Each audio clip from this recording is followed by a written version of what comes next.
Assalamualaikum warahmatullahi wabarakatuh. Kami dari kelompok akan mempresentasikan hak pengangkutan dan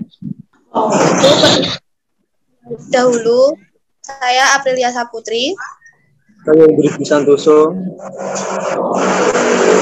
Saya Clara Shita Widya Oktaviani. Ya, kita akan menjelaskan tentang pengangkutan dan pertanggungan. Silahkan. Oke, baik Mbak Aprilia Saputri. Nah, pada kesempatan kali ini saya akan bahas terkait dengan pertanggungan dan juga asuransi.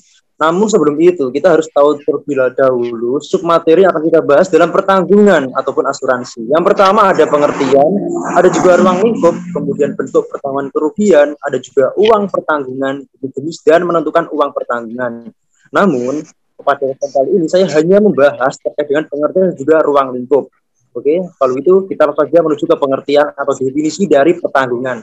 Nah, definisi dari pertanggungan itu sendiri adalah suatu perjanjian yang mana seseorang penanggung itu mengikatkan diri kepada seorang petanggung dengan menerima suatu premi untuk menggantikan kepadanya.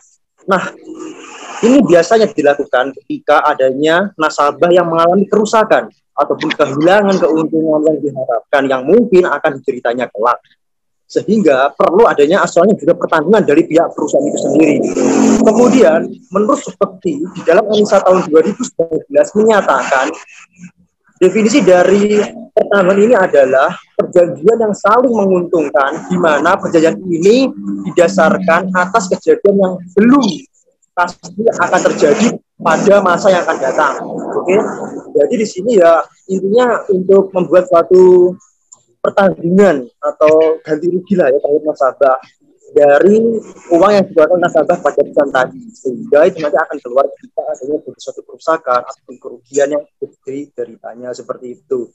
Selanjutnya kita menuju ke ruang lingkup hukum pertanggungan. Nah, di sini di dalam ruang lingkup hukum pertanggungan ada beberapa subpoin. Yang pertama tujuan asuransi. Apa sih tujuan asuransi itu? Yang pertama, memberikan jaminan penggantian terhadap resiko yang mungkin terjadi di masa depan oleh nasabah. Dan yang kedua adalah untuk mengalihkan ragam resiko yang mungkin terjadi dengan nasabah, di mana resiko tersebut akan digantikan oleh perusahaan asuransi setelah nasabah melakukan sejumlah pembayaran premi kepada perusahaan asuransi.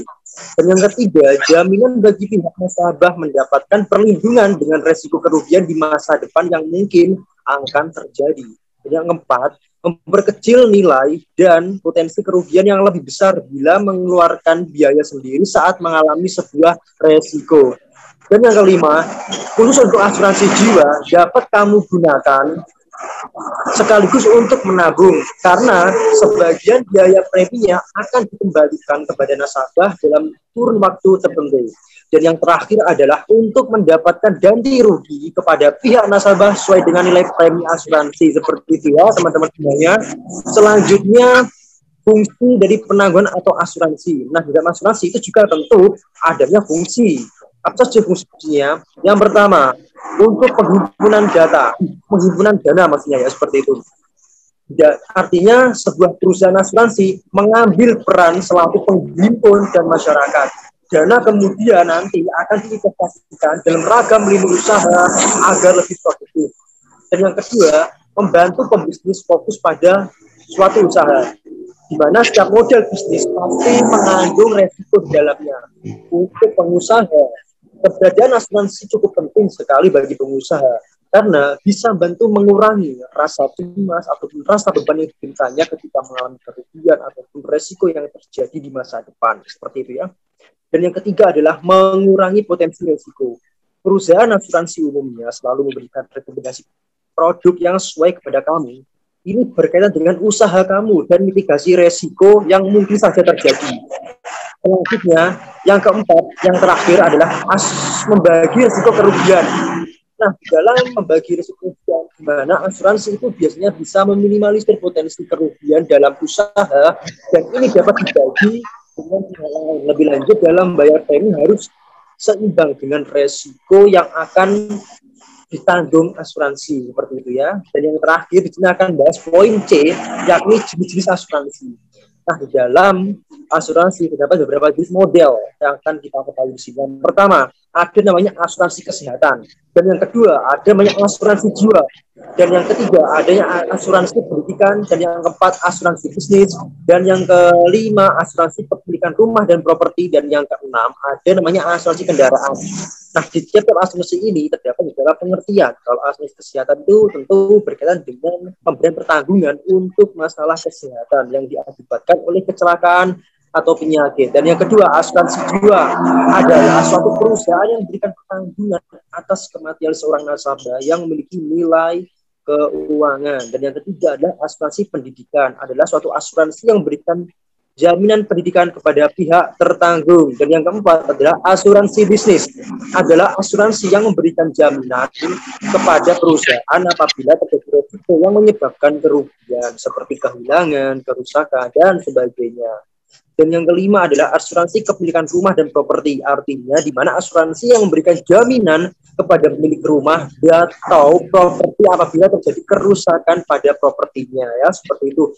Dan yang terakhir adalah asuransi kendaraan, adalah asuransi yang memberikan pertanggungan kendaraan jika terjadi resiko seperti kerusakan akibat kecelakaan, kehilangan, dan sebagainya. Itu tadi beberapa penjelasan yang saya paparkan terkait dengan pengertian dan juga ruang lingkup asuransi. Kemudian untuk poin selanjutnya terkait dengan ruang lingkup pertanggungan atau asuransi akan dibahas oleh Mbak Abdia Saputri. Silakan. Selanjutnya yaitu unsur pertanggungan atau asuransi. Di sini ada 3, yaitu pertama premi, yang kedua polis asuransi, dan yang ketiga klaim. Selanjutnya ada kriteria resiko yang ditanggung asuransi. Di sini terdapat 5. Yang pertama harus termasuk resiko murni dan termasuk resiko khusus. Yang kedua dapat dengan uang. Yang ketiga bersifat sama dan dalam jumlah besar. Yang keempat terjadi secara kebetulan dan tidak disengaja. Yang kelima dapat dibuktikan. Lalu yang terakhir ada contoh resiko yang ditanggung asuransi. Yang pertama yaitu resiko cacat akibat mengendarai kendaraan bermotor. Yang kedua resiko hancurnya kendaraan akibat kecelakaan. Yang ketiga yaitu resiko rusaknya rumah kendaraan dan harta benda akibat kebakaran ataupun bencana alam. Kemudian ada bentuk-bentuk penanggungan kerugian. Di sini ada 3. Yang pertama yaitu asuransi kebakaran. Yang kedua asuransi anaeka. Dan yang terakhir asuransi pengangkutan barang. Selanjutnya yaitu uang dan pertanggungan. Uang pertanggungan dalam dunia asuransi memiliki arti bentuk tanggung jawab dari pihak penanggung atau perusahaan asuransi apabila terjadi suatu resiko terhadap pihak tertanggung kepada keluarga yang ditinggalkan atau kepada ahli waris.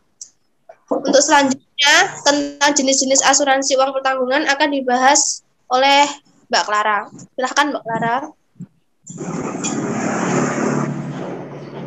Jenis-jenis asuransi yang memberikan uang pertanggungan, yaitu menurut Syarif ada beberapa produk-produk asuransi yang secara khusus memberikan pertanggungan dalam bentuk uang tunai, meliputi 1. Asuransi jiwa, 2. Asuransi kecelakaan, 3. Asuransi penyakit kritis.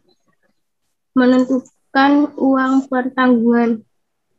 Ada beberapa hal yang harus dipertimbangkan secara menentukan nilai uang pertanggungan yang sesuai kebutuhan, yaitu 1.